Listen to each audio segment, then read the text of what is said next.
आज के समय में संत मिलना महाराज जी बहुत दुर्लभ है। ऐसी स्थिति में एक साधक संत सेवा और संत संग कैसे प्राप्त? हाँ देखो, हमको तुलसीदास जी, कबीरदास जी, बड़े बड़े महापुरुष जो हैं, इन पर तो कोई संशय नहीं है ना। हम इनकी छवियां विराजमान कर लें, इनका नाम कीर्तन करें, इनकी लिखी हुई बातें पढ़ें। क्या संत का मतलब सामने ही बैठ करके सुनना थोड़ी होता है। अगर आप रामायण पढ़ रहे हैं, रामायण की बातें मान रहे हैं, तो आप गोस्वामी तुलसीदास जी की पूजा कर रहे हैं, आप गोस्वामी तुलसीदास जी की बात मान रहे हैं। आप कबीरदास जी की वाणी पढ़ रहे हैं, कबीरदास जी की बात मान रहे हैं, तो आप कबीरदास जी की पूजा कर रहे हैं, कबीरदास जी का संग कर रहे हैं। वाणी पढ़ने का मतलब उनका संग करना। तो महापुरुषों के चरित्र पढ़ो, महापुरुषों की वाणी को अपने जीवन में उतारो, यही सत्संग है।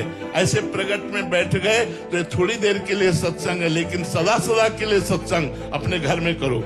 मोबाइल से सत्संग सुनो और जो महापुरुषों के ग्रंथ हैं उनको अपने पास रखो। जैसे आप श्रीमद् भागवत पढ़ रहे हैं तो सुखदेव मुनि से सत्संग कर रहे हैं, भगवान श्री कृष्ण द्वैपायन व्यास देव जी से सत्संग कर रहे हैं। यदि आप गीता पढ़ रहे हैं तो साक्षात श्री कृष्ण से सत्संग कर रहे हैं। आप बड़े महापुरुषों के चरित्र पढ़िए।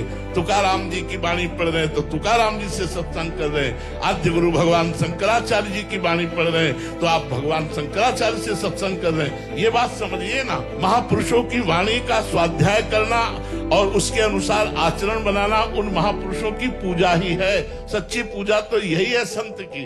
रोटी दे देना, कपड़ा दे देना, ये तो बाहरी बात है। संतों की बात मान लेना ही सबसे बड़ी पूजा है।